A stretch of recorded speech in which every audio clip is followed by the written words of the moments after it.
السلام عليكم ورحمة الله وبركاته.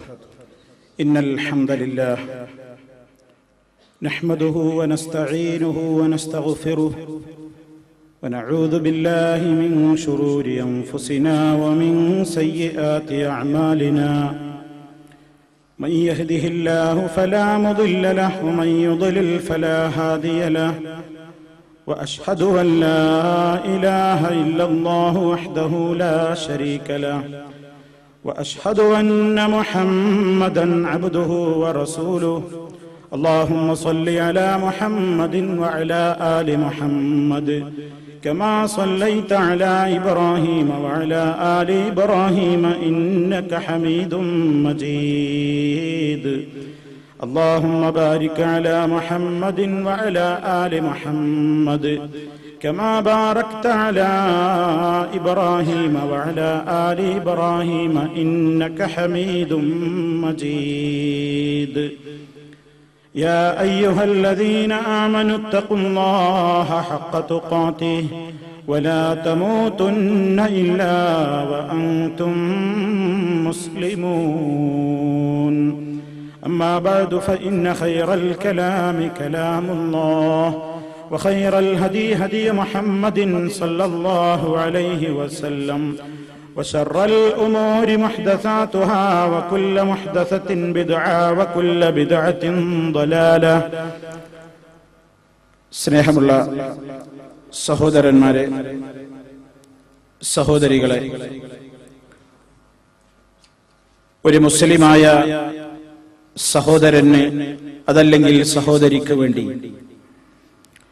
നമുക്ക് നിർവഹിക്കുവാനുള്ള ഏറ്റവും പ്രാധാന്യമേറിയ കർമ്മമായ ജനാസ നമസ്കാരം, അതിന്റെ മഹത്വം, അതുകൊണ്ട് നമുക്ക് നേടിയെടുക്കാവുന്ന പുണ്യങ്ങൾ, അത് നിർവഹിക്കേണ്ടത് സമൂഹത്തിൽ ആരൊക്കെയാണ് എന്നത് സംബന്ധമായ ഏതാനും കാര്യങ്ങളായിരുന്നു ഇതുവരെ നമ്മൾ സംസാരിച്ചത്. ജനാസ നമസ്കാരവുമായി ബന്ധപ്പെട്ടുകൊണ്ട് തന്നെ ഏതാനും ചില കാര്യങ്ങൾ കൂടി നിങ്ങളുടെ ശ്രദ്ധയിൽ പെടുത്താനുണ്ട്. ജനാസ നമസ്കാരം 4 തക്ബീറുകളാണ് നമുക്കതിൽ നിർവഹിക്കുവാനുള്ളത്. 5 തക്ബീറുകളും 6 തക്ബീറുകളും 9 തക്ബീറുകൾ വരെ അനുവദനീയമാണെന്ന് അഭിപ്രായപ്പെടുന്ന പണ്ഡിതന്മാരുണ്ട്. എന്നാൽ പ്രബലമായതും ഏതെങ്കിലും ഒരു രീതി സ്വീകരിക്കുകയാണെങ്കിൽ ഏറ്റവും ഉത്തമവുമായ രീതി 4 തക്ബീറുകൾ നിർവഹിച്ചുകൊണ്ട് നാം ഇന്ന് നടത്തിക്കൊണ്ടിരിക്കുന്ന രൂപമാണ് ജനാസ നമസ്കാരത്തിന്റെ ഏറ്റവും ഉത്തമമായ രൂപം. സാധാരണ നമസ്കാരം പോലെ തന്നെ ആ നമസ്കാരത്തിലും ഇടത് കൈയിന്മേൽ വലത് കൈ വെക്കൽ സുന്നത്തുണ്ട്.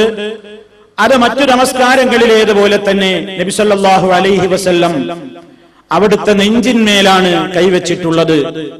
പൊക്കിളിന്റെ താഴെയോ അതല്ലെങ്കിൽ വയറിന്മേലോ അതല്ലെങ്കിൽ കഴുത്തിലേക്ക് കെട്ടിയോ അല്ല, നെഞ്ചിന്മേലാണ് നബി സല്ലല്ലാഹു അലൈഹി വസല്ലം അവിടുത്തെ കൈകൾ വെച്ചിട്ടുള്ളത്. അതുപോലെ തന്നെ എല്ലാ തക്ബീറിന്റെ അവസരത്തിലും കൈ ഉയർത്താവുന്നതാണ്. എന്നാൽ ആ വിഷയത്തിൽ ഒരു അഭിപ്രായ വ്യത്യാസം നിലനിൽക്കുന്നത്, ചില പണ്ഡിതന്മാര് പറയുന്നത് ആദ്യ തക്ബീറിൽ മാത്രമേ കൈ ഉയർത്തേണ്ടതുള്ളൂ, പിന്നെ ഓരോ തക്ബീറുകൾക്ക് വേണ്ടി കൈ ഉയർത്തേണ്ടതില്ല എന്ന് അഭിപ്രായപ്പെടുന്ന പണ്ഡിതന്മാരുണ്ട്. എന്നാൽ മഹാനായ അബ്ദുല്ലാഹി ഇബ്നു ഉമർ റളിയല്ലാഹു തആല അൻഹുമാ മഹാനവറുകളുടെ ചരിത്രം പരിശോധിച്ചാൽ നമുക്കറിയാം, അവിടുന്ന് നബി സല്ലല്ലാഹു അലൈഹി വസല്ലമിനെ ഇത്തിബാഅ് ചെയ്യുന്നതിൽ വളരെ കണിശക്കാരനായതുകൊണ്ട് മുത്തബിഉസ് സുന്ന, സുന്നത്തിനെ അനുഗമിക്കുന്നയാളെന്ന് പ്രത്യേകമായി മഹാനവറുകളെ പ്രശംസിച്ചുകൊണ്ട് പറയാറുണ്ട്. ആ നിലക്ക് സുന്നത്തിൽ കണിശതയുള്ള മഹാനായ ഇബ്നു ഉമർ റളിയല്ലാഹു തആല അൻഹുമാ അദ്ദേഹം കാന യർഫഉ യദൈഹി അലാ കുല്ലി തക്ബീറത്തിൻ മിൻ തക്ബീറാത്തിൽ ജനാസ, ജനാസ നമസ്കാരത്തിലെ എല്ലാ ഓരോ തക്ബീറുകൾക്ക് വേണ്ടിയും കൈ ഉയർത്താറുണ്ടായിരുന്നു എന്ന് ഇമാം ബൈഹഖി റിപ്പോർട്ട് ചെയ്തതായി കാണാൻ സാധിക്കും. ഇബ്നു ഉമർ റളിയല്ലാഹു തആല അൻഹു എന്തായാലും അത് സ്വന്തം ഇഷ്ടപ്രകാരം ചെയ്യുകയില്ല, അതിനാൽ അത് പ്രവാചകനിൽ നിന്ന് പകർത്തിയതാണ് എന്നതിനാൽ ആ രീതി അനുവദനീയമാണ്. എന്നാൽ ആദ്യ തക്ബീറിൽ കൈ ഉയർത്തണം എന്ന കാര്യത്തിൽ ആർക്കും എതിരഭിപ്രായവുമില്ല. മറ്റു തക്ബീറുകളിൽ കൈ ഇങ്ങനെ അയച്ചു കെട്ടേണ്ടതുണ്ടോ എന്നതിലാണ് തർക്കം. അതാവാം. അങ്ങനെ ഇബ്നു ഉമർ റളിയല്ലാഹു തആല അൻഹു അങ്ങനെ ചെയ്തതായി ഇപ്പോൾ നിങ്ങൾ കേട്ടുകഴിഞ്ഞ ഈ ഹദീസിലൂടെ നമുക്ക് മനസ്സിലാക്കുവാനും സാധിക്കുന്നു. ഇനി ജനാസ നമസ്കാരത്തെ സംബന്ധിച്ചിടത്തോളം പ്രിയപ്പെട്ടവരെ, ഇന്ന് അധികം ആളുകളും അതിനെ സംബന്ധിച്ച് അശ്രദ്ധരാണ് എന്നത് ഖേദകരമാണ്. ഉറ്റവരുടെയും ഉടയവരുടെയും ഒക്കെ മരണം വരുന്ന നേരത്ത് മാത്രം അതിനെ സംബന്ധിച്ച് ആലോചിക്കുകയും അതെനിക്ക് സാധ്യമായില്ലല്ലോ എന്നതോർത്ത് മനസ്സിൽ വേദന തോന്നുകയും ഒക്കെ ചെയ്യുന്ന ഒരു സാഹചര്യമാണ് ഇന്ന് നിലവിലുള്ളത്. ഞാൻ എന്റെ പ്രിയപ്പെട്ട ശ്രോതാക്കളോട് ഏതവസരത്തിലും ഉണർത്താറുള്ളത് പോലെ ഇപ്പോഴും പറയുന്നു, നിങ്ങൾ ജനാസ നമസ്കാരം മറ്റു നമസ്കാരങ്ങളെ പോലെ തന്നെ കണിശമായി പഠിക്കേണ്ടതുണ്ട്. നമ്മുടെ ജീവിതത്തിൽ എപ്പോഴാണ് അതിന് അവസരം നമുക്ക് വരിക എന്നത് അറിഞ്ഞുകൂടാ. നമുക്ക് ചെയ്യാവുന്ന ഏറ്റവും വലിയ ഒരു സൽക്കർമ്മമാണത്. ഹബീബായ നബി സല്ലല്ലാഹു അലൈഹി വസല്ലം പറഞ്ഞില്ലേ, ഒരു ഖിറാത്ത് പ്രതിഫലമാണ് നമുക്കതുകൊണ്ട് നേടിയെടുക്കാനുള്ളത്. ഉഹദ് മലയോളം വലുപ്പം എന്ന് നബി സല്ലല്ലാഹു അലൈഹി വസല്ലം ഉപമ പറഞ്ഞ ഏറ്റവും പ്രാധാന്യമർഹിക്കുന്ന പുണ്യമുള്ള ഒരു കർമ്മമാണ് ജനാസ നമസ്കാരമെങ്കിൽ, ആ പ്രതിഫലത്തിന് പ്രിയപ്പെട്ടവരെ ഞാനും നിങ്ങളും യോഗ്യരാകണമെങ്കിൽ, അർഹരായി തീരണമെങ്കിൽ, അത് നബി സല്ലല്ലാഹു അലൈഹി വസല്ലം പഠിപ്പിച്ചതുപോലെ കണിശമായി അതിന്റെ ചിട്ടകൾ പാലിച്ചുകൊണ്ട് അവിടുന്ന് പഠിപ്പിച്ച രീതിയിൽ നിർവഹിക്കുവാൻ നമുക്ക് സാധ്യമാകേണ്ടതുണ്ട്. അതിന് നാം പ്രാപ്തരാകണം. ഇപ്പൊ എന്റെ ഈ ശബ്ദം ശ്രവിക്കുന്ന ആളുകൾ ഒന്ന് സ്വന്തം മനസ്സിനോട് ചോദിച്ചു നോക്കൂ, എനിക്ക് ജനാസ നമസ്കരിക്കാൻ അറിവുണ്ടോ? എത്ര ആളുകൾക്ക് അതേ എന്ന ഉത്തരം സ്വന്തം മനസ്സിൽ നിന്ന് കിട്ടും? സംശയമാണ്. ഞാൻ വെറുതെ പറയുകയല്ല. എനിക്ക് ജനാസ നമസ്കാരം അറിയാമോ എന്ന് എന്റെ മനസ്സിനോട് ഞാൻ ചോദിച്ചാൽ, അറിയാമെന്ന് ധൈര്യമായി എന്റെ മനസ്സെന്നോട് മറുപടി പറയുമോ എന്നതിൽ നിങ്ങൾ ഓരോരുത്തരും ആലോചിക്കുക. എനിക്ക് സാധ്യമാണോ? ചിന്തിക്കണം. എത്രയോ ആളുകളോട് ജനാസ നമസ്കരിക്കാൻ അറിയോ? അറിയാം. എന്താണ് അത്? ആ 4 തക്ബീർ. അതുപോലും അറിയാത്ത ആളുകളുണ്ട്. ഓർക്കുന്നു, ഒരിക്കൽ നമ്മുടെ നാട്ടിൽ ഒരു പത്രത്തിൽ മാനാഞ്ചിറയിൽ ഒരു നേതാവിന്റെ ജനാസ നമസ്കാരം നടത്തുന്നു എന്ന അടിക്കുറിപ്പോടുകൂടി കൊടുത്തത് സുജൂദ് ചെയ്യുന്ന ഫോട്ടോ ആയി പോയി. നമ്മുടെ പല ആളുകളുടെയും വിവരത്തിന്റെ സാമ്പിളാണ്. കാരണം അവര് മനസ്സിലാക്കി അവർക്കൊന്നും ഫോട്ടോ ഒന്നും കിട്ടിയിട്ടുണ്ടാവില്ല. ഇപ്പൊ പ്രസ്സിലുള്ള ഡെസ്കിലുള്ള ഏതോ ഒരു ഫോട്ടോ അവർ കൊടുത്തു, അത് ഈദ്ഗാഹിലെ നമസ്കാരമായി പോയി. അവർക്ക് അറിഞ്ഞൂടാ. അപ്പൊ നമ്മുടെ സമൂഹത്തിൽ നല്ലൊരു വിഭാഗം ആളുകൾക്ക് മുസ്ലിമീങ്ങൾക്ക് അറിഞ്ഞൂടാ. പലർക്കും ജീവിതത്തിൽ ഇന്നേ വരെ നിസ്കരിച്ചിട്ടില്ലാത്ത ആളുകളുണ്ട്. മരണം നടന്നിടത്ത് പോയി നോക്കി ഇവിടെ തിരിച്ചു പോരും. അവരെ പള്ളിയിൽ കാണില്ല, ജനാസ നിസ്കാരത്തിൽ അവർ കാണില്ല. ഇതിനെപ്പറ്റി അവർക്കൊരു പിടിപാടുമില്ല. പിന്നെ പലയിടത്തും മറ്റു ഉറ്റവരും ഉടയവരും ഒക്കെ മരിച്ചാൽ നിർബന്ധിത സാഹചര്യത്തിൽ അവനും അണിയിൽ ചേർന്ന് നിൽക്കും. എന്നിട്ടോ അവനും നിസ്കാരത്തിൽ പങ്കെടുത്തു എന്ന് വരുത്തി തീർക്കും. വാസ്തവത്തിൽ ആ നമസ്കാരം നിർവഹിച്ച മനുഷ്യനോട് ചോദിക്കൂ, ഈ നിസ്കാരത്തിന്റെ കാതലായ ഭാഗം അതിലെ ദുആയല്ലേ? ആ ദുആ നിങ്ങൾക്ക് പറയാൻ സാധ്യമാണോ? ആ ദുആ നിങ്ങൾക്ക് അല്ലാഹുവിനോട് മനസ്സറിഞ്ഞുകൊണ്ട്, അതേ അതിന്റെ കൃത്യമായ മര്യാദകൾ പാലിച്ചുകൊണ്ട്, റബ്ബിന്റെ മുമ്പിൽ ഒരു ശഫാഅത്തായിക്കൊണ്ട് അല്ലാഹുവിനോട് ഈ ജനാസക്ക് വേണ്ടി തേടാൻ നിങ്ങളെ കൊണ്ട് സാധ്യമായിട്ടുണ്ടോ സഹോദരാ എന്ന് ചോദിച്ചാൽ അയാൾക്ക് എന്തുത്തരം പറയാൻ സാധിക്കും? നമുക്കെന്തുത്തരം പറയാൻ സാധിക്കും? ചിന്തിക്കണം. ഇന്ന് തന്നെ അത് അറിയാത്ത ആളുകളുണ്ടെങ്കിൽ പഠിക്കണം. എപ്പോഴും പറയുന്നതാണ്, ആരും അത് മറന്നു പോകരുത്. നമ്മുടെ മക്കൾക്ക് ആ സന്ദേശം പകർന്നു കൊടുക്കണം. സൂറത്ത് പഠിപ്പിക്കും പോലെ നമ്മുടെ മക്കൾ ഈ ദുആ പഠിക്കട്ടെ. ഞാനോ നിങ്ങളോ എപ്പോഴാണ് മൗത്താവുക എന്ന് നമുക്കറിയാമോ? നമുക്ക് ഏറ്റവും പ്രിയപ്പെട്ട നമ്മുടെ മക്കൾ, നമുക്ക് ഏറ്റവും പ്രിയപ്പെട്ട നമ്മുടെ മറ്റുള്ള ആളുകൾ, ആ നിലക്കുള്ള പ്രിയപ്പെട്ട ആളുകൾ അവര് നമുക്ക് വേണ്ടി നമസ്കരിക്കുന്ന നേരത്ത് അവർക്കതിന്റെ മര്യാദകൾ പാലിച്ചുകൊണ്ട് കൃത്യമായി നബി സല്ലല്ലാഹു അലൈഹി വസല്ലം പഠിപ്പിച്ചതുപോലെ ദുആ ചെയ്തുകൊണ്ട് നിസ്കരിക്കാൻ അവർക്ക് സാധ്യമാകണ്ടേ? അതിനു വേണ്ട വസിയ്യത്ത് കൊടുക്കണം, അതിനു വേണ്ട കൃത്യമായ പദ്ധതി നടപ്പിൽ വരുത്തണം. അതുകൊണ്ട് മക്കൾക്കത് എഴുതി കൊടുക്കുക. അതല്ലെങ്കിൽ അത് കൃത്യമായി എഴുതപ്പെട്ട ഏതെങ്കിലും കടലാസിൽ ഹർക്കത്തും പുള്ളിയൊക്കെ ഇട്ട് തെറ്റാതെ എഴുതിയിട്ട് മക്കളുടെ പോക്കറ്റിൽ വെച്ചു കൊടുക്കുക. മോനെ ഒഴിവുണ്ടാകുമ്പോ, മോളെ ഒഴിവുണ്ടാകുന്ന നേരത്ത് ഇത് പഠിച്ചു വരണം, ഇത് പഠിച്ചു വന്നാൽ നിനക്ക് ഇത്ര സമ്മാനമുണ്ട്. പ്രോത്സാഹിപ്പിക്കുക, അവര് പഠിക്കട്ടെ.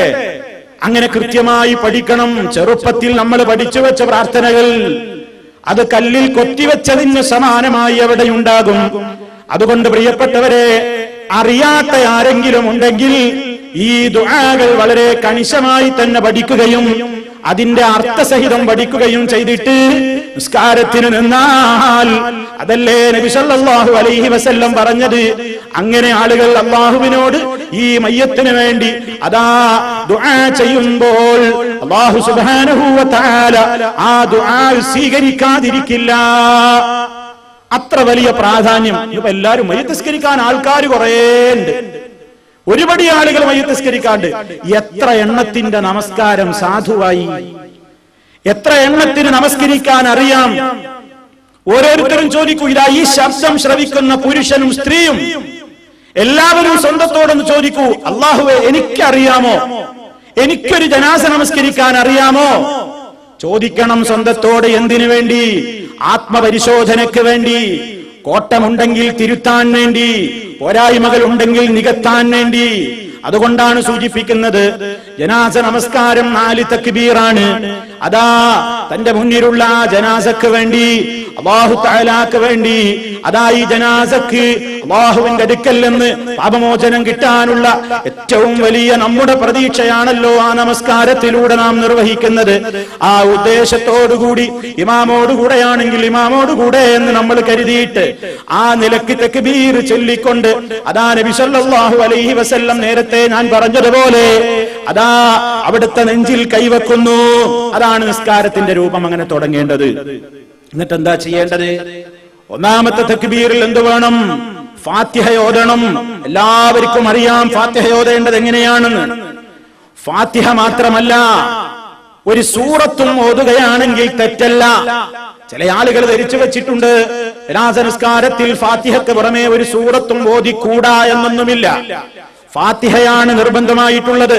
ഫാത്തിഹയ്ക്ക് പുറമെ ഒരു ചെറിയ സൂറത്ത്, ഇനി അതല്ലെങ്കിൽ അല്പം ഖുർആനിൽ നിന്ന് ഓതുകയാണെങ്കിൽ തെറ്റല്ല. അങ്ങനെയും റിപ്പോർട്ടുകളിലുണ്ട്. രണ്ടാമത്തതിൽ നാം സ്വലാത്ത് ചൊല്ലണം. മഹാനായ നബി സല്ലല്ലാഹു അലൈഹി വസല്ലമിന്റെ പേരിൽ സ്വലാത്തിനെ ചോദിക്കണം. നമ്മുടെ തശഹ്ഹുദുകളിൽ, നമ്മുടെ സ്വലാത്തുകളിൽ, നമ്മുടെ അത്തഹിയാത്തുകളിൽ നാം നിർവഹിച്ചു കൊണ്ടിരിക്കുന്ന ഇബ്രാഹിമിയ സ്വലാത്ത്, അല്ലാഹുമ്മ സ്വല്ലി അലാ മുഹമ്മദിൻ വഅലാ ആലി മുഹമ്മദിൻ കമാ സ്വല്ലൈത അലാ ഇബ്രാഹീമ വഅലാ ആലി ഇബ്രാഹീമ ഇന്നക ഹമീദും മജീദ് അല്ലാഹുമ്മ ബാരിക് അലാ മുഹമ്മദിൻ വഅലാ ആലി മുഹമ്മദിൻ കമാ ബാരക്ത അലാ ഇബ്രാഹീമ വഅലാ ആലി ഇബ്രാഹീമ ഇന്നക ഹമീദും മജീദ്. ഈ സ്വലാത്ത് നമുക്കറിയാവുന്നതാണല്ലോ, നിസ്കാരത്തിൽ നാം നിർവഹിക്കുന്നതുമാണല്ലോ. അതിന്റെ വിശദമായ അർത്ഥത്തിലേക്കും വിവരണത്തിലേക്കും ഞാൻ ഇപ്പോൾ പോകുന്നില്ല. നമ്മൾ പലതവണ വിശദീകരിച്ചു പോയതാണ്. ഇനി പ്രിയപ്പെട്ടവരെ, ആ 3ാമത്തെയും 4ാമത്തെയും തക്ബീറുകൾ, അതിലാണ് പ്രാർത്ഥനയുടെ ഏറ്റവും പ്രധാനപ്പെട്ട സന്ദർഭം. നമ്മുടെ ആ നമസ്കാരത്തിന്റെ ഏറ്റവും പ്രധാനപ്പെട്ട ജീവനും അത് തന്നെയാണ്. എന്തിനു വേണ്ടിയാണ് ജനാസ നമസ്കാരം നിർവഹിക്കപ്പെടുന്നത്? അതാ ആ നമസ്കരിക്കുന്ന മനുഷ്യന്മാര് മുഴുവനും ഈ ജനാസക്ക് വേണ്ടി അല്ലാഹുവോട് ദുആ ചെയ്തുകൊണ്ടിരിക്കുകയാണ്, അല്ലാഹുവോട് ശുപാർശ പറഞ്ഞുകൊണ്ടിരിക്കുകയല്ലേ.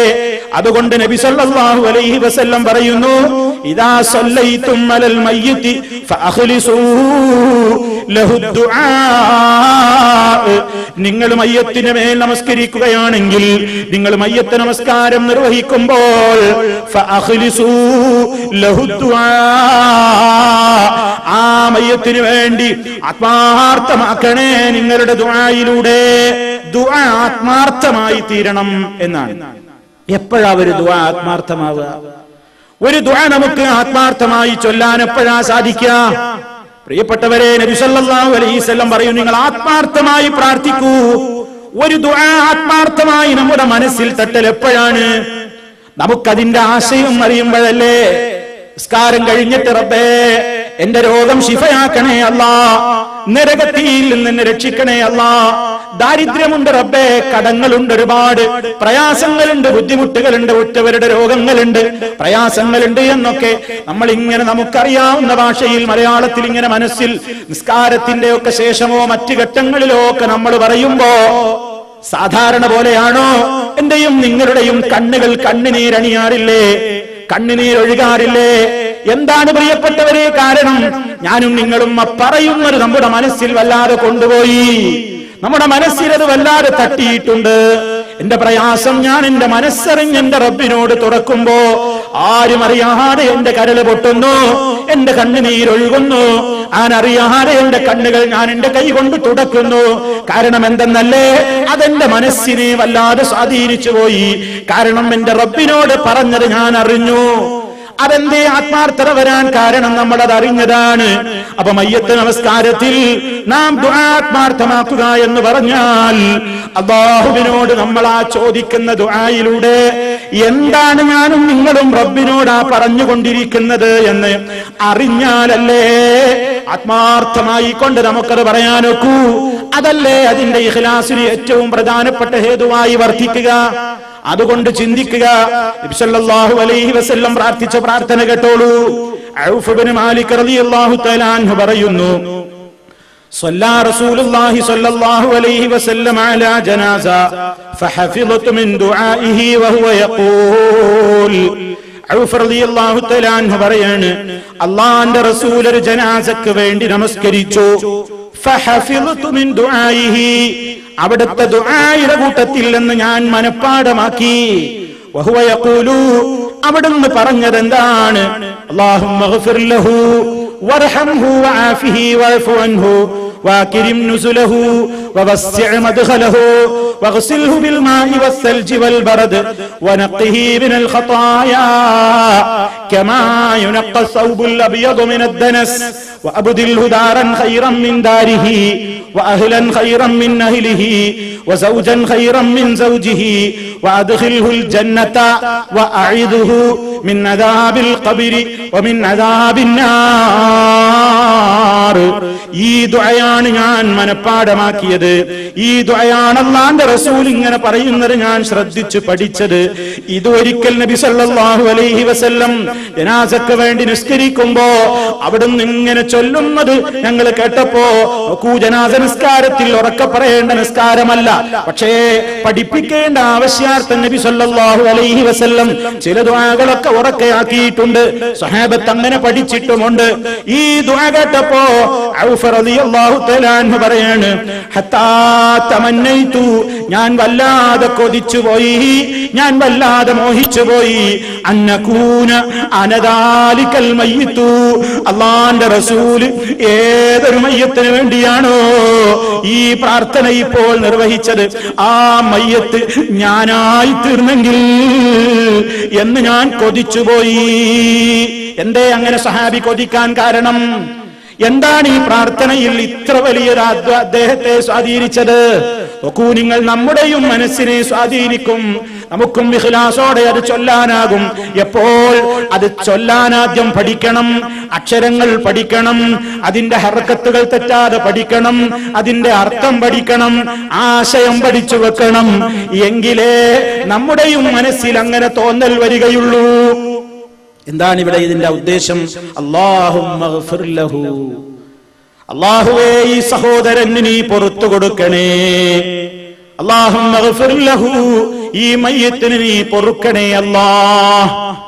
പൊറുക്കുക ഗഫറ എന്ന് പറഞ്ഞാൽ, ഗഫറ എന്ന് പറഞ്ഞാൽ അദ്ദേഹത്തിന്റെ ജീവിതത്തിൽ വന്നുപോയിട്ടുള്ള പാപങ്ങൾ മുഴുവനും അല്ലാഹുവേ മാലോകരറിയാതെ നീ മൂടി വെക്കണേ. ആളുകൾ അറിയാതെ പരലോകത്ത് മഹ്ശറിലെത്തുമ്പോ ഈ മയ്യത്തിൽ നിന്ന് സംഭവിച്ചിട്ടുള്ള പാപങ്ങളൊന്നും ആളുകൾ കാണാതെ അറിയാതെ അവരുടെ മുമ്പിലേക്ക് പ്രദർശിപ്പിക്കപ്പെടാതെ റബ്ബേ നീ അത് മൂടി വെച്ചുകൊണ്ട് മറച്ചു വെച്ചുകൊണ്ട് പുറത്തു കൊടുക്കണേ. വർഹംഹു, ഈ മയ്യത്തിനോട് നീ റഹ്മത്ത് ചെയ്യണേ, കരുണ ചെയ്യണേ അല്ലാഹ്. വആഫിഹി, അദ്ദേഹത്തിന് ശിക്ഷയിൽ നിന്ന് രക്ഷ നൽകണേ. ആഫി എന്ന് പറഞ്ഞാൽ സൗഖ്യം നൽകണേ റബ്ബേ. ഖബറിൽ എന്ത് ആരോഗ്യമാണ് നൽകപ്പെടേണ്ടത്, ഖബറിൽ എന്ത് സൗഖ്യമാണ് നൽകപ്പെടേണ്ടത്, നമുക്ക് വിശദീകരിക്കാനുണ്ടല്ലോ. ഖബറിലെ ഭീകരമായ ശിക്ഷകളെ സംബന്ധിച്ച് ആ ശിക്ഷകൾക്ക് വിധേയനാവാതെ ഈ മയ്യത്തിന് നീ സൗഖ്യം നൽകണേ അല്ലാ. ശിക്ഷകളിൽ നിന്ന് രക്ഷ നൽകണേ. വഅഫു അൻഹു, അദ്ദേഹം മനുഷ്യനല്ലേ, ജീവിതത്തിൽ ഒരുപാട് സംഭവിച്ചുണ്ടായിരിക്കാം, ഒരുപാട് തെറ്റുകൾ വന്നിട്ടുണ്ടായിരിക്കാം, ചെറുതും വലുതുമായ ദോഷങ്ങൾ സംഭവിച്ചിട്ടുണ്ടായിരിക്കാം, പോരായ്മകളുള്ള മനുഷ്യനായിരിക്കാം. സർവ പോരായ്മകളും സർവ തെറ്റുകളും മാപ്പാക്കണേ അല്ലാ. അതാണിപ്പോ നമ്മൾ ഇതുവരെ പറഞ്ഞത്. അല്ലാഹുമ്മ ഗ്ഫിർ ലഹു വർഹംഹു വആഫിഹി വഅഫു അൻഹു. പിന്നെ പറയുന്നു വഅക്രിം നുസുലഹു. നുസുല് എന്ന് പറഞ്ഞാൽ ഒരതിഥിക്ക് ആതിഥേയൻ ഒരുക്കി വെക്കുന്ന ഏറ്റവും നല്ല സദ്യയാണ്, ഏറ്റവും നല്ല സൽക്കാരമാണ്, ഏറ്റവും നല്ല വിരുന്ന് സൽക്കാരം വിരുന്നുകാരന് വേണ്ടി വീട്ടുകാർ ഒരുക്കി വെക്കാറില്ലേ? അതേപോലെ ഇതാ വരുന്നു റബ്ബേ നിന്റെ അടുത്തേക്ക്, ഈ സഹോദരൻ അല്ലെങ്കിൽ ഈ സഹോദരിക്ക് നീ നൽകുന്ന വിരുന്ന് സൽക്കാരം റബ്ബേ ഏറ്റവും നല്ല ആദരവോടുകൂടി നല്ല നിലക്കുള്ള സൽക്കാരം നൽകണേ അല്ലാഹ്. ഇതാ ഈ നിസ്കാരം കഴിഞ്ഞാൽ ഈ സഹോദരനെ അല്ലെങ്കിൽ സഹോദരിയെ വെക്കാനുള്ള സ്ഥലം ഖബറാണല്ലോ. ഖബറിൽ ഒരുപാട് പ്രയാസങ്ങൾ ഉണ്ടല്ലോ, ഖബറിൽ ഇടുക്കമുണ്ടല്ലോ, ഖബറിൽ ഒരുപാട് വിഷമങ്ങൾ ഉണ്ടല്ലോ. അദ്ദേഹത്തിന് പ്രവേശിക്കാനുള്ള പ്രവേശന സ്ഥലം നീ വിശാലമാക്കി കൊടുക്കണേ, വിശാലത നൽകണേ റബ്ബേ. അദ്ദേഹം പ്രവേശിക്കുന്നിടത്ത് മുഴുവനും വിശാലത നൽകിക്കൊണ്ട് അനുഗ്രഹിക്കണേ അല്ലാ. വഗ്സിൽഹു ബിൽ മാഇ വസ്സൽജി വൽ ബർദി. മാഇ, സൽജ്, ബർദ് എന്നൊക്കെ പറയുന്നത് ഒന്ന് വെള്ളമാണ്, മറ്റൊന്ന് മഞ്ഞാണ്, മറ്റൊന്ന് ഐസാണ്. എന്താണ് പ്രിയപ്പെട്ടവരെ മൂന്നിന്റെയും വിശേഷണം? ഒന്നൊന്ന് കൂടുതൽ തണുപ്പാക്കുന്നതാണ് ഈ സാധുവായ മനുഷ്യൻ, അതല്ലെങ്കിൽ ഈ സഹോദരൻ സഹോദരി അതാ ദുനിയാവിന്റെ ജീവിതത്തിൽ നിന്ന് അതാ വിട്ടുകഴിഞ്ഞ് ഖബറിലേക്ക് പുറപ്പെടുകയാണ്. അദ്ദേഹത്തിന്റെ പാപങ്ങൾ അദ്ദേഹത്തിൽ ഏൽപ്പിച്ച ചൂടുകളുണ്ട്. അദ്ദേഹത്തിന്റെ പാപങ്ങൾ നിമിത്തം അദ്ദേഹത്തിന്റെ ജീവിതത്തിലേക്ക് ഇനി മഹ്ശറിൽ കടന്നു വരാനുള്ള, അതല്ലെങ്കിൽ ഖബർ ജീവിതത്തിൽ വന്നേക്കാവുന്ന നരകീയമായ താപങ്ങളുണ്ട്, ചൂടുകളുണ്ട്. റബ്ബേ, ദേഹത്തെ നീ കഴുകി ശുദ്ധീകരിക്കണമേ. എല്ലാ പാപങ്ങളിൽ നിന്നും കഴുകി ശുദ്ധമായിക്കൊണ്ട് നരക ചൂടിലേക്ക് എത്തുന്ന ഒരു കാര്യങ്ങളുമില്ലാതെ എല്ലാ നിലക്കും തണുപ്പിക്കുന്ന ഒരു കഴുകൽ, എല്ലാം ശുദ്ധമാക്കുന്ന ഒരു കഴുകൽ നടത്തണേ അല്ലാഹ്. വനഖ്തിഹി മിനൽ ഖതായാ. അദ്ദേഹത്തിന്റെ പാപങ്ങളിൽ നിന്ന് നീ അദ്ദേഹത്തെ ശുദ്ധീകരിക്കണേ. ഏതുപോലെ കമാ നഖൈത സൗബൽ അബിയദ. മറ്റൊരു റിപ്പോർട്ടിൽ കമാ യുനഖ സൗബുൽ അബിയദു. രണ്ട് നിലക്ക് പറഞ്ഞാലും ശരിയാണ്. ഒന്നുകിൽ കമാ നഖൈത സൗബൽ അബിയദ എന്ന് വായിക്കാം, അതല്ലെങ്കിൽ കമാ യുനഖ സൗബുൽ അബിയദു എന്നും വായിക്കാം. ഏതുപോലെ കമാ നഖൈത എന്ന് പറഞ്ഞാൽ നീ ശുദ്ധീകരിച്ചതുപോലെ അസ്സൗബൽ അബിയദ മിനദ്ദനസി, വെള്ള വസ്ത്രം അഴുക്കിൽ നിന്ന് ശുദ്ധീകരിക്കും പ്രകാരം. മറ്റേ രൂപത്തിലാണെങ്കിലോ വെള്ളവസ്ത്രം അഴുക്കിൽ നിന്ന് ശുദ്ധീകരിക്കപ്പെടും പോലെ. രണ്ടായാലും ആശയം ഒന്നാണ്, രണ്ട് വാചകവും ഹദീസിൽ വന്നതുമാണ്. രണ്ട് പഠിച്ചു വെച്ചാലും തെറ്റല്ല, ഏതെങ്കിലും ഒന്ന് നമ്മൾ തെറ്റുകൂടാതെ അറിഞ്ഞിരിക്കണം. നീ അല്ലാഹുവേ അദ്ദേഹത്തിന്റെ പാപക്കറകളിൽ നിന്ന് ശുദ്ധിയാക്കണേ അല്ലാ. അദ്ദേഹത്തിന്റെ അക്കൗണ്ടിൽ ഇനി ഒരു പാപങ്ങളും ഇല്ലാത്ത നിലക്ക് വെള്ള വസ്ത്രത്തിൽ എവിടെയും അഴുക്കുണ്ടെങ്കിൽ ദൃഷ്ടിയിൽപ്പെടുമല്ലോ, ആ നിലക്ക് വെളുത്ത വസ്ത്രത്തിൽ ഒരു നേരിയ ഒരു പോയിന്റ് കറുത്തതുണ്ടെങ്കിൽ ആരുടെയും ദൃഷ്ടിയിൽ അത് പെടുമല്ലോ. അതുകൊണ്ട് വെളുത്ത വസ്ത്രം എങ്ങനെ അഴുക്കില്ലെന്ന് ശുദ്ധീകരിക്കപ്പെടുമോ, അതുപോലെ ഈ സഹോദരന് ഈ സഹോദരിയുടെ പാപങ്ങളിൽ നിന്ന് കറകളിൽ നിന്ന് നീ ശുദ്ധീകരണം കൊടുക്കണേ അല്ലാ. പിന്നെയോ വഅബ്ദിൽഹു ദാരൻ ഖൈറൻ മിൻ ദാരിഹി വഅഹ്ലൻ ഖൈറൻ മിൻ അഹ്ലിഹി വസൗജൻ ഖൈറൻ മിൻ സൗജിഹി വഅബ്ദിൽഹു. അല്ലാഹുവേ, ഈ മയ്യത്തിന് നീ പകരം കൊടുക്കണേ. ദാരൻ, ഒരു ഭവനം നീ പകരം കൊടുക്കണം. എങ്ങനത്തെ ഭവനമാണ് പകരം കൊടുക്കേണ്ടത്? ഖൈറൻ മിൻ ദാരിഹി, ഇതുവരെ ആ മനുഷ്യൻ താമസിച്ച വീടിനേക്കാൾ ഖൈറായ ഒരു വീട് പകരം കൊടുക്കണേ. ഏതാണ് ഖൈറായ വീട്? സ്വർഗമാണത്, സ്വർഗമാണ്. ദുനിയാവിൽ എത്ര വലിയ വീട്ടിൽ താമസിച്ചവനാണെങ്കിലും എത്ര വലിയ സൗകര്യത്തിൽ കഴിഞ്ഞവനാണെങ്കിലും ദുനിയാവിലെ എല്ലാ സൗകര്യങ്ങളും കൂടി നോക്കിയാലും സ്വർഗത്തിലെ ഒരിഞ്ച് ഭൂമിയോളം അത് വരില്ലല്ലോ. സ്വർഗത്തിലെ ഒരിഞ്ച് സിറത്തിലെ സുഖത്തോളം അത് വരില്ലല്ലോ. സ്വർഗീയ ലോകത്തിലെ ഒരൽപ്പം മടിമണ്ണിനോട് ലോകം മുഴുവൻ കിടപിടിക്കാൻ നോക്കിയാൽ സാധ്യമല്ലല്ലോ. അതുകൊണ്ട് നമ്മൾ ദുആ ചെയ്യുകയാണ്, അല്ലാഹുവേ, അദ്ദേഹത്തിന്റെ ഭവനത്തെക്കാൾ ഉത്തമമായ ഭവനം നീ പകരം കൊടുക്കണേ അല്ലാ. ഉണ്ടാക്കി വെച്ച വീട് കാലിയാക്കിയിട്ടല്ലേ പോന്നത്? സമ്പാദിച്ചുണ്ടാക്കിയ സമ്പാദ്യത്തിന്റെ എല്ലാ അർത്ഥങ്ങളും ചെലവഴിച്ചുകൊണ്ട് ഉണ്ടാക്കിയ വീടെന്ന് കാലിയായി പോയില്ലേ? അദ്ദേഹം കിടന്ന കട്ടില് കാലിയല്ലേ? അദ്ദേഹം കിടന്ന മെത്ത കാലിയല്ലേ? അദ്ദേഹം തലവെച്ച തലയണ കാലിയായി പോയില്ലേ? മറ്റവകാശികളായില്ലേ? മറ്റു പലരും കയറി കിടന്നില്ലേ? അല്ലാഹുവേ, ഇപ്പോൾ ഇവിടെ വിട്ടേച്ചു പോകുന്ന സൗകര്യങ്ങൾ അതിനേക്കാൾ ഉന്നതമായ ഉത്തമമായ ഉദാത്തമായ സൗകര്യങ്ങളുള്ളതാണല്ലോ സ്വർഗം. ആ സ്വർഗം നീ പകരം കൊടുക്കണേ.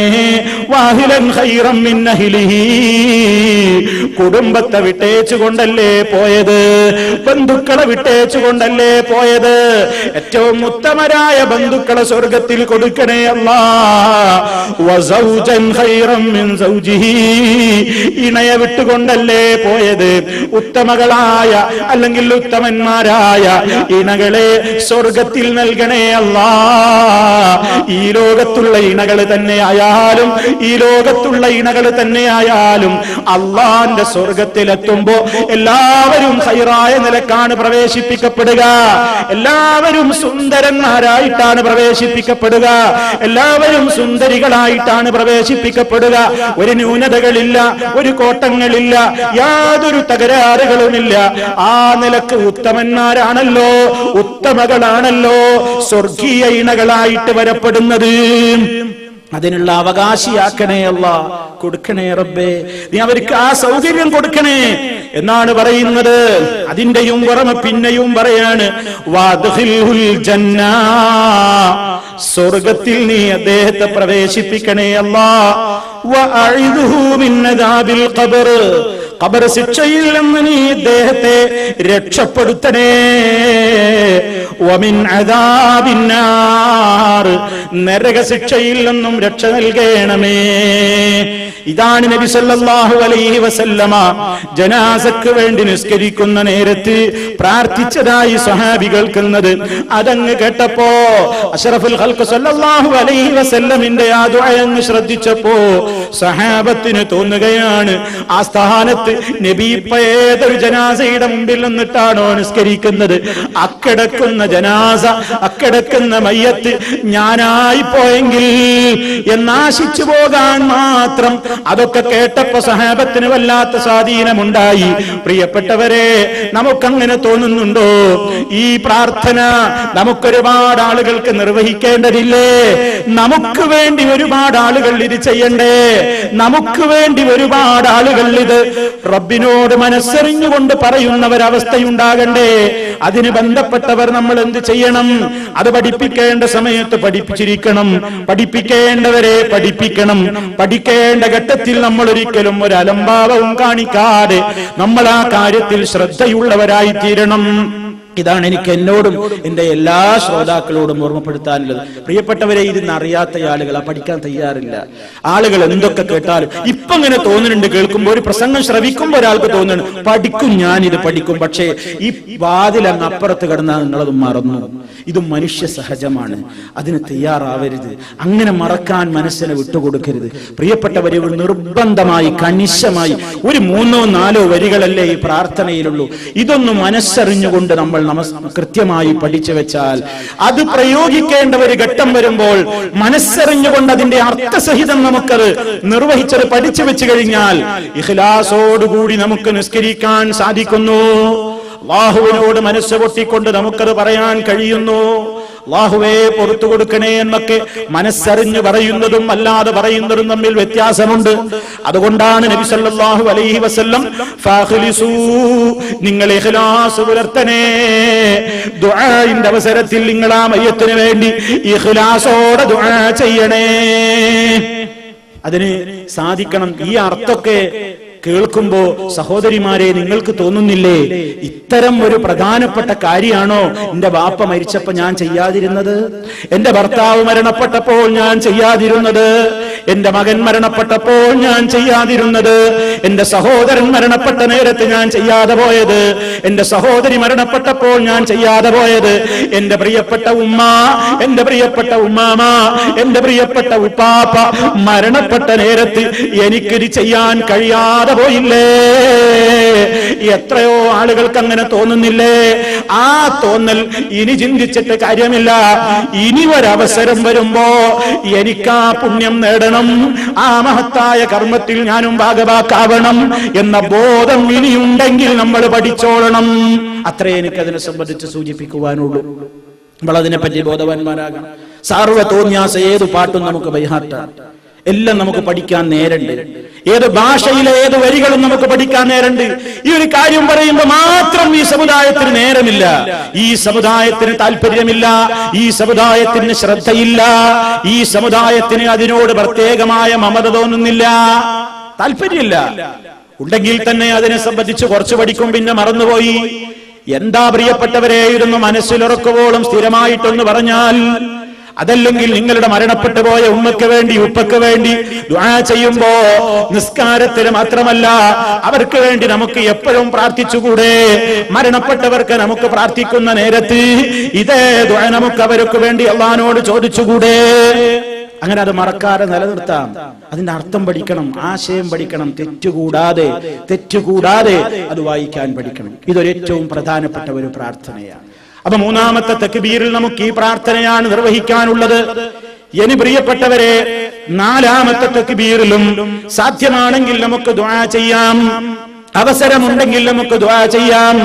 4ാമത്തെ തക്ബീറിൽ പ്രാർത്ഥനകളൊന്നും പാടില്ല എന്ന ഒരു ധാരണ എങ്ങനെയോ കടന്നുകൂടിയിട്ടുണ്ട്. മാത്രമല്ല ചിലരൊക്കെ 4ാമത്തെ തക്ബീറിൽ ഒരു ചെറിയ പ്രാർത്ഥന മാത്രം നടത്തും. അല്ലാഹുമ്മ ലാ തഹരിംനാ അജ്റഹു വലാ തുദില്ലനാ ബഅദഹു എന്നൊക്കെ പറഞ്ഞിട്ട് റബ്ബനാ ആതിനാ ഫിദ്ദുനിയാ ഹസനതൻ വഫിൽ ആഖിറതി ഹസനതൻ വഖിനാ അദാബന്നാർ എന്നൊക്കെ ചിലർ പ്രാർത്ഥിക്കുന്നത് കേൾക്കാം. വാസ്തവത്തിൽ പ്രിയപ്പെട്ടവരെ, 4ാമത്തെ തക്ബീറിലും സമയം അനുവദിക്കുന്നു എങ്കിൽ, അഥവാ സമയം അനുവദിക്കുക എന്ന് പറയുന്നത് നമ്മളാണ് ഇമാം നിൽക്കുന്നതെങ്കിൽ, അതല്ലെങ്കിൽ ഇമാം ദീർഘമായി പ്രാർത്ഥിക്കുന്ന വ്യക്തിയാണെങ്കിൽ മഅ്മൂമുകൾക്കും അതിന് അവസരം കിട്ടുമല്ലോ. ആ ഘട്ടത്തിൽ നമുക്ക് ചൊല്ലാവുന്ന വേറെയും പ്രാർത്ഥനയുണ്ട്. അല്ലാഹുവിന്റെ റസൂല് ജനാസക്ക് വേണ്ടി നിസ്കരിച്ചപ്പോൾ മറ്റൊരിക്കൽ അവിടുന്ന് ഇങ്ങനെയാണ് പ്രാർത്ഥിച്ചത്: അല്ലാഹുമ്മ ഗ്ഫിർ ലി ഹയ്യിനാ വമയ്യിതിനാ വസഗീരിനാ വകബീരിനാ വദകരിനാ വഉൻസാനാ വശാഹിദിനാ വഗായിബിനാ اللهم من أحييته منا فأحيه على الإسلام ومن توفيته منا فتوفه على الإيمان اللهم لا تحرمنا أجره ولا تضلنا بعده. എന്താണ് അതിന്റെ ആശയം? അല്ലാഹുവേ, ഞങ്ങളിൽ ജീവിച്ചിരിക്കുന്നവർക്ക് നീ പുറത്തു തരണം, ഞങ്ങളിൽ ജീവിച്ചിരിക്കുന്നവരോട് നീ പൊറുക്കണം. വമയ്യിതിനാ ഞങ്ങളിലെ മയ്യത്തിനും നീ പൊറുക്കണം.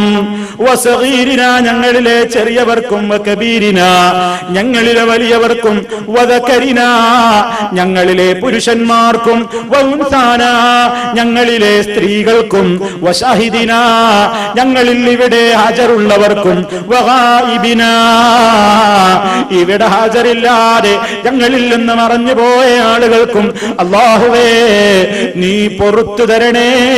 അത് പറഞ്ഞതിന്റെ ശേഷം പിന്നെ പറയാണ് അല്ലാഹുമ്മ മൻ അഹ്യൈതഹു മിന്നാ അല്ലാഹുവേ നീ ഞങ്ങളെ ജീവിപ്പിക്കുന്ന പക്ഷം ഫഅഹീഹി അലൽ ഇസ്ലാം മുസ്ലിമായി ജീവിപ്പിക്കണേ. ഞങ്ങളിൽ ആരെ നീ ജീവിപ്പിക്കുന്നുണ്ടോ ഞങ്ങൾ ജീവിച്ചിരിക്കുന്ന കാലമത്രയും ഇസ്ലാമിലായിക്കൊണ്ട് ഞങ്ങളെ നീ ജീവിപ്പിക്കണേ. വമൻ തവഫൈതഹു മിന്നാ ഞങ്ങളിൽ നിന്ന് ആരെങ്കിലും നീ മരണപ്പെടുത്തുന്ന പക്ഷം മരിപ്പിക്കുന്ന പക്ഷം ഫതവഫഹു അലൽ ഈമാൻ ഈമാനോടെ മരിപ്പിക്കണേ. മുസ്ലിമായി ജീവിച്ചുകൊണ്ട് മുസ്ലിമായി തന്നെ ഈമാനോടുകൂടി മരിക്കാൻ സൗഭാഗ്യം തരണേ. അല്ലാഹുമ്മ ലാ തഹരിംനാ അജ്റഹു പിന്നെ പറയുന്നത് എന്താണ്? അല്ലാഹുവേ ഈ നമസ്കാരത്തിലൂടെ അതുപോലെ തന്നെ ഈ ജനാസ സംസ്കരണത്തിന്റെ പ്രവർത്തനങ്ങളിൽ ഞാൻ പങ്കെടുത്തതിലൂടെ ഇതിന്റെ പിന്നാലെ നടന്നതിലൂടെ ഇതുമായി ബന്ധപ്പെട്ട എല്ലാ സംസ്കരണ ചടങ്ങുകളിലും ഞാൻ പങ്കെടുക്കുന്നത് നാദാ നിന്നിൽ നിന്നുള്ള പ്രതിഫലം മോഹിച്ചുകൊണ്ട് മാത്രമാണ്. ആ പ്രതിഫലത്തെ നീ ഞങ്ങൾക്ക് തടയരുത് റബ്ബേ.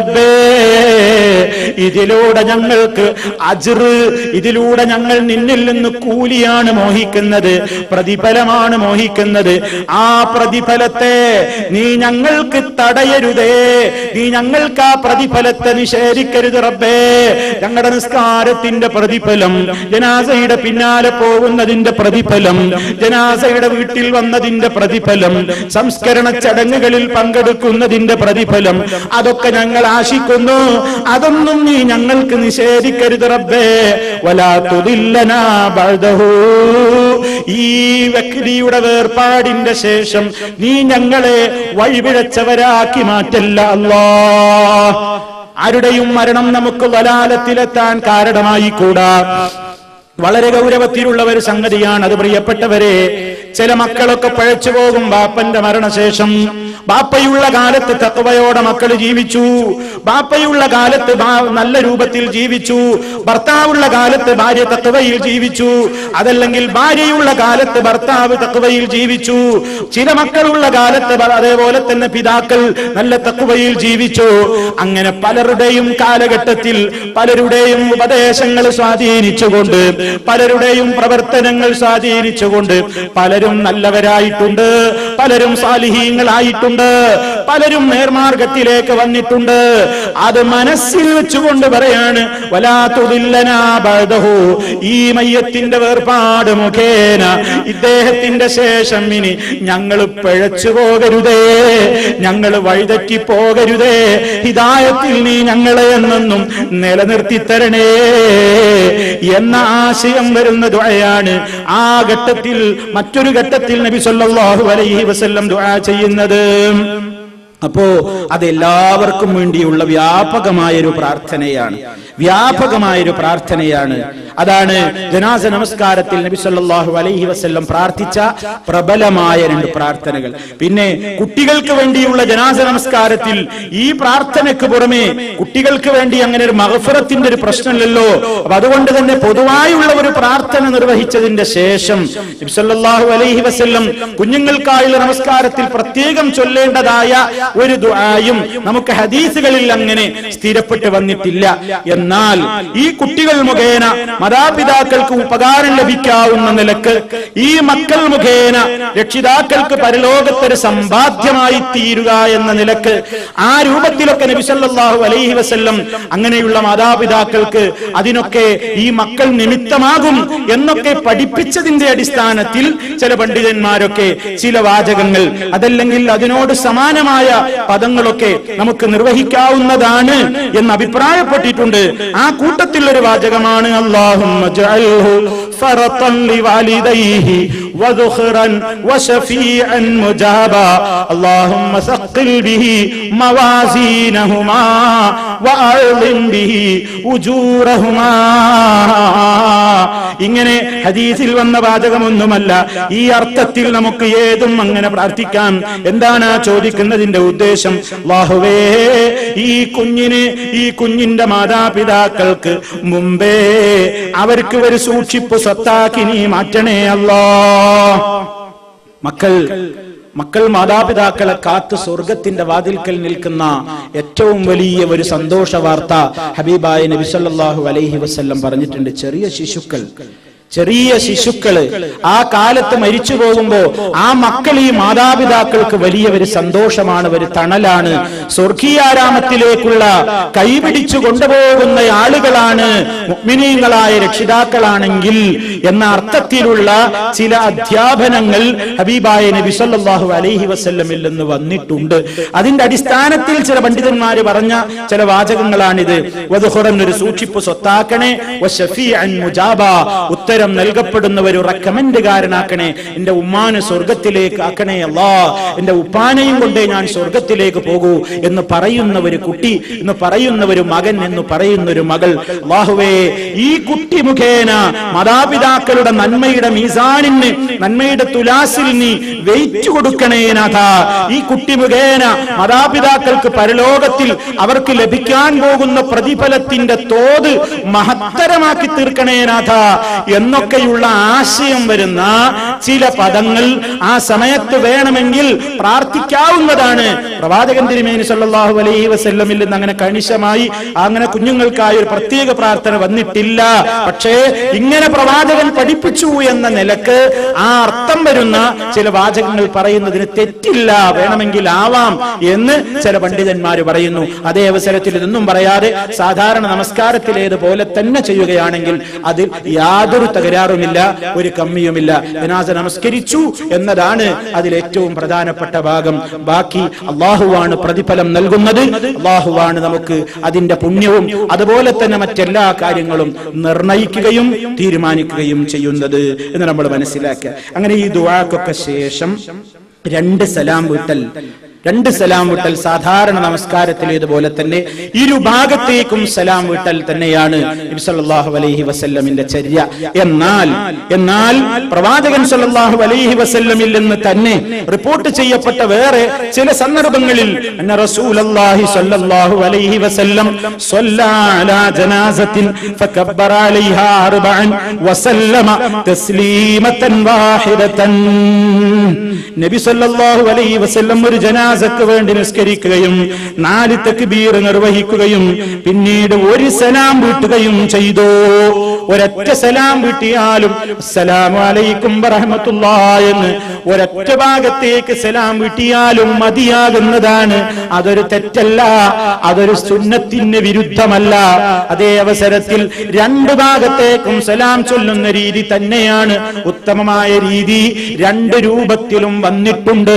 അതുകൊണ്ട് 2 ഭാഗത്തേക്കും സലാം ചൊല്ലാതെ ഒരു ഭാഗത്തേക്ക് മാത്രം സലാം ചൊല്ലിക്കൊണ്ടുള്ള ഈ ജനാസ നിസ്കാരം ആരുടെയെങ്കിലും ശ്രദ്ധയിൽപ്പെട്ടാൽ അതിനെ ആക്ഷേപിക്കരുത്. അത് ആക്ഷേപിക്കപ്പെടേണ്ട സംഗതിയല്ല. 2ഉം അനുവദനീയമായ കാര്യമാണ്. അത് നമ്മൾ മനസ്സിലാക്കിയിരിക്കുക. അപ്പൊ അതാണ് പ്രിയപ്പെട്ടവരെ ജനാസ നമസ്കാരവുമായി ബന്ധപ്പെട്ടുകൊണ്ട് നമ്മുടെ ശ്രദ്ധയിൽ ഉണ്ടാകേണ്ടുന്ന ഏറ്റവും പ്രധാനപ്പെട്ട കാര്യം. ഇനി പ്രിയപ്പെട്ടവരെ നമുക്ക് മനസ്സിലാക്കാനുള്ളത്, ജനാസ നമസ്കാരം നിർവഹിക്കപ്പെട്ട് കഴിഞ്ഞാൽ ഇനി നമുക്ക് നിർവഹിക്കുവാനുള്ള കാര്യം എന്താണ്? ജനാസ നിസ്കാരം കൂടി നിർവഹിച്ചു കഴിഞ്ഞാൽ പിന്നെ താമസിപ്പിക്കാതെ ഉടനെ ഖബർസ്ഥാനിൽ കൊണ്ടുപോയി മറവ് ചെയ്യുകയാണ് വേണ്ടത്. ജനാസ അടക്കം ചെയ്യാൻ ധൃതി കൂട്ടേണ്ടതുണ്ട്. ജനാസ സംസ്കരണത്തിന്റെ കാര്യങ്ങളിൽ പിന്തൽ പാടില്ല, കാലവിളംബമുണ്ടായിക്കൂടാ, അങ്ങനെ അനാവശ്യമായി നീട്ടിവെച്ചുകൂടാ എന്നത് നമ്മൾ മുമ്പ് തന്നെ വിശദീകരിച്ചതാണ്. ഇസ്ലാമികമായ രീതി അനുസരിച്ച് ഒരു ഖബർ ഏതൊരു മനുഷ്യനാണെങ്കിലും ജഡത്തെ അഗ്നിയിൽ ദഹിപ്പിക്കാൻ നിവൃത്തിയില്ല. പല സമൂഹങ്ങളിലും പല രൂപത്തിലാണ് സംസ്കരണ ചടങ്ങുകൾ നടത്തുന്നത്.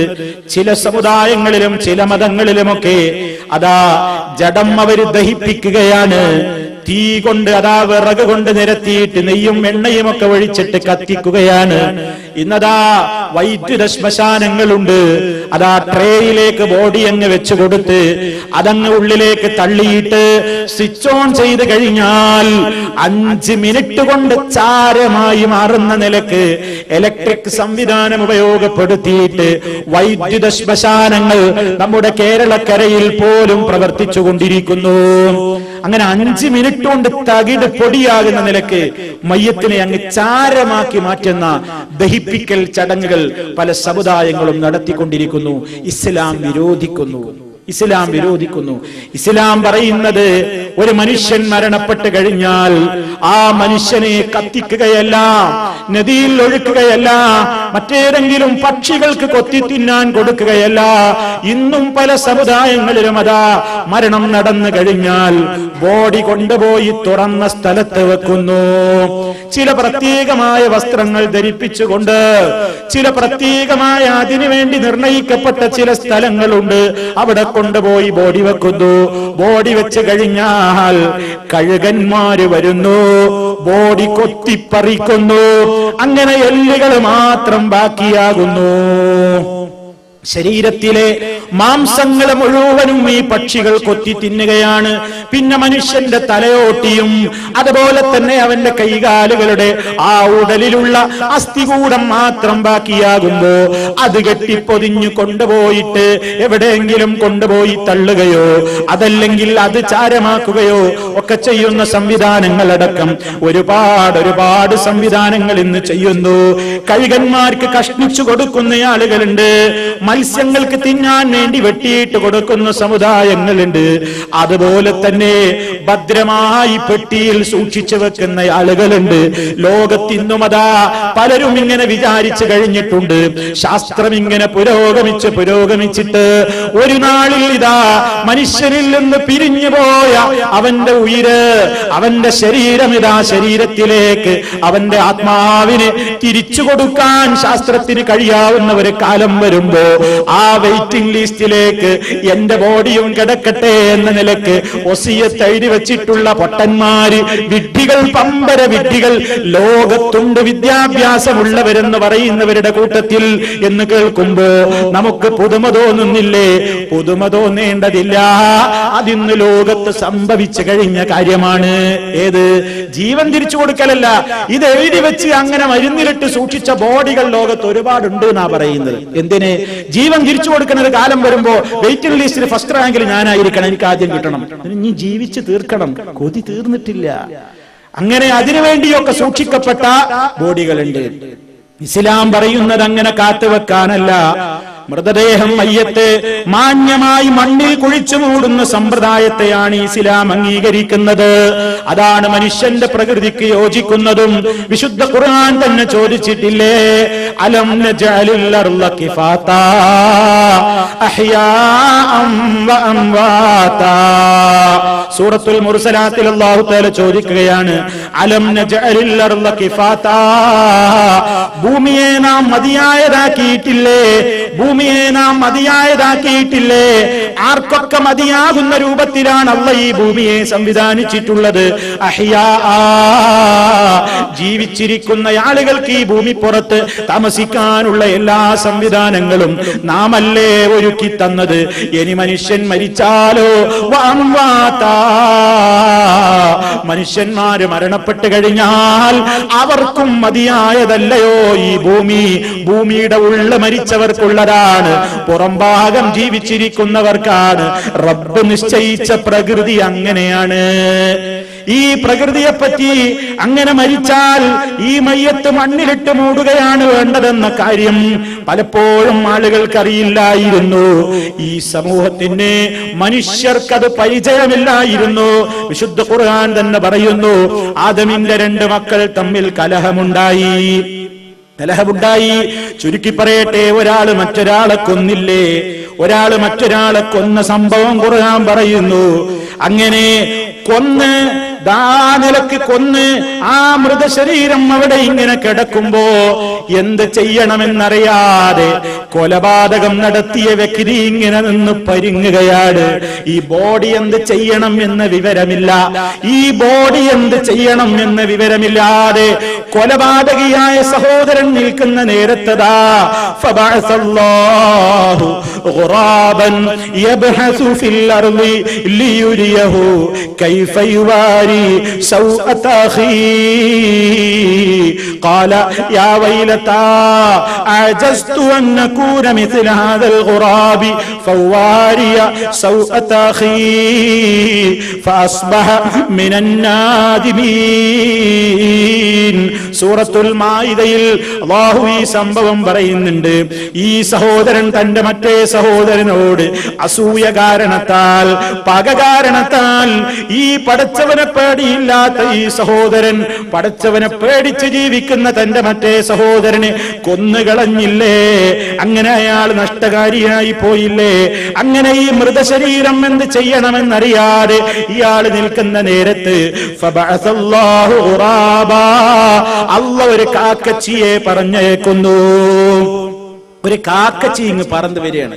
അത് പറന്നു വന്നിട്ടതാ യബ്ഹസു ഫിൽ അർളി ലിയുരിയഹു കൈഫ യുവാരി സൗഅത അഖീ, തന്റെ സഹോദരന്റെ ബോഡി എന്ത് ചെയ്യണമെന്ന് ഇയാൾക്ക് കാണിച്ചു കൊടുക്കേണ്ട നിലക്കുള്ള സൂചനയെന്നോണം കാക്കയതാ അതിന്റെ കാലുകൾ കൊണ്ട് മണ്ണ് നീക്കിയിട്ട് ഇങ്ങനെ കുഴിയുണ്ടാക്കി ആ കുഴി പിന്നെ മണ്ണ് കൊണ്ട് തന്നെ മൂടുന്നതിങ്ങനെ ഇയാൾ നോക്കി കാണുമ്പോ ഈ മനുഷ്യന്റെ മനസ്സിൽ ഇങ്ങനെ ചിന്ത വരികയാണ്, യാ വൈലതാ, എന്റെ നഷ്ടമേ, അജസ്തു അൻ നകൂന മിസ്ല ഹാദൽ ഗുറാബ്, ഈ കാക്കയെ പോലെ ആ ഒരു ബോധം പോലുമില്ലാത്ത നിലക്ക് ഞാൻ വളരെ മോശപ്പെട്ടവനായല്ലോ, ഞാൻ വളരെ അശക്തനായി പോയല്ലോ.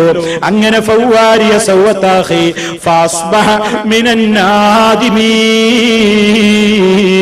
അയാൾ വല്ലാത്ത സങ്കടത്തിലായി പോയി, അയാൾക്ക് വല്ലാത്ത ഖേദം തോന്നിപ്പോയി എന്ന് ഖുർആൻ പറയുന്നുണ്ട്. പ്രിയപ്പെട്ടവരെ, ആ സംഭവം നിങ്ങളെ കേൾപ്പിച്ചത് അത് വിശാലമായ ഒരു ചരിത്രമാണ്. പക്ഷേ ഇങ്ങനെ ആ ഒരു രംഗത്ത് നിന്നാണ് ഇയാൾ പഠിച്ചത്.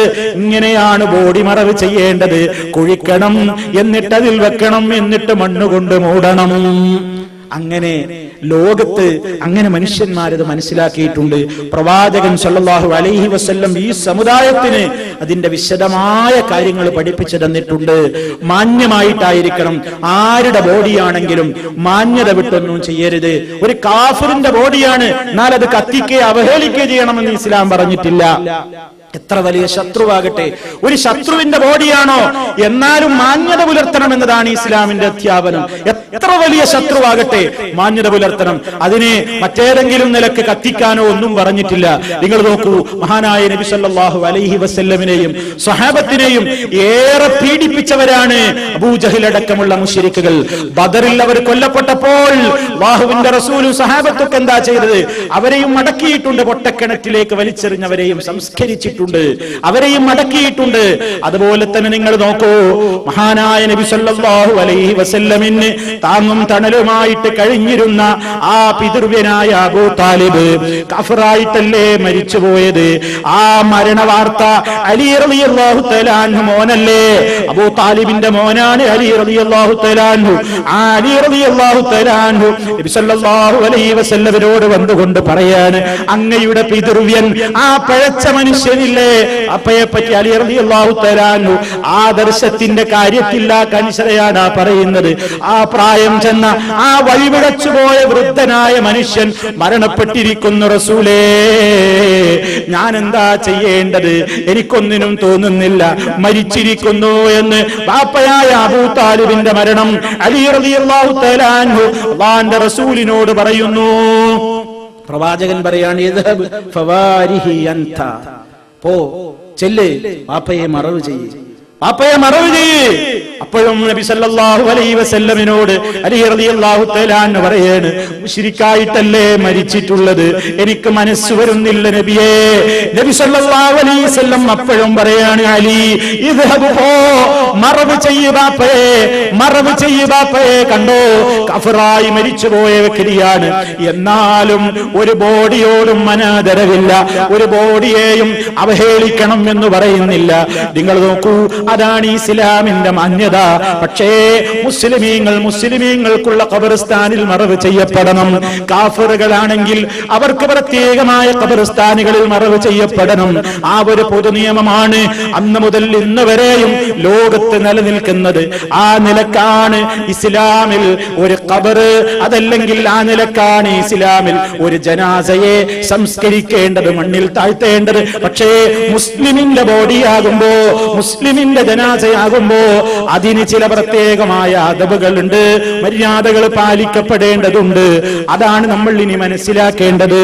അതിന് അല്ലാഹു സുബ്ഹാനഹു വ തആല നമുക്ക് വരും സന്ദർഭങ്ങളിൽ അത് വിശദീകരിക്കണം.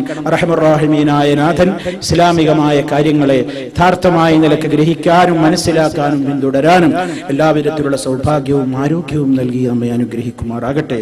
നമ്മുടെ ജീവിതത്തിൽ സംഭവിച്ചു പോയിട്ടുള്ള ചെറുതും വലുതുമായ എല്ലാ ദോഷങ്ങളും അല്ലാഹു പുറത്തു തരുമാറാകട്ടെ.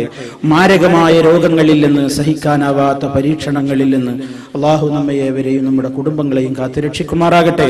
എല്ലാവിധത്തിലുള്ള ഫിത്നകളിൽ നിന്നും അല്ലാഹു നമ്മെ രക്ഷിക്കുമാറാകട്ടെ. നമ്മിൽ നിന്ന് മരണപ്പെട്ടു പോയവർക്ക് അല്ലാഹു മഗ്ഫിറത്ത് നൽകുമാറാകട്ടെ. നമ്മയും അവരെയും അവന്റെ ജന്നാത്തുൻ നഈമിൽ അല്ലാഹു ഒരുമിച്ച് ചേർക്കുമാറാകട്ടെ. നമ്മുടെ കർമ്മങ്ങൾ അല്ലാഹു സ്വീകരിക്കുമാറാകട്ടെ. റബ്ബനാ തഖബ്ബൽ മിന്നാ ഇന്നക അൻതസ് സമീഉൽ അലീം وتب علينا إنك أنت التواب الرحيم واغفر لنا إنك أنت الغفور الرحيم توفنا مسلمين وألحقنا بالصالحين والحمد لله رب العالمين. اللهم صل على محمد وعلى آل محمد والسلام عليكم ورحمة الله وبركاته.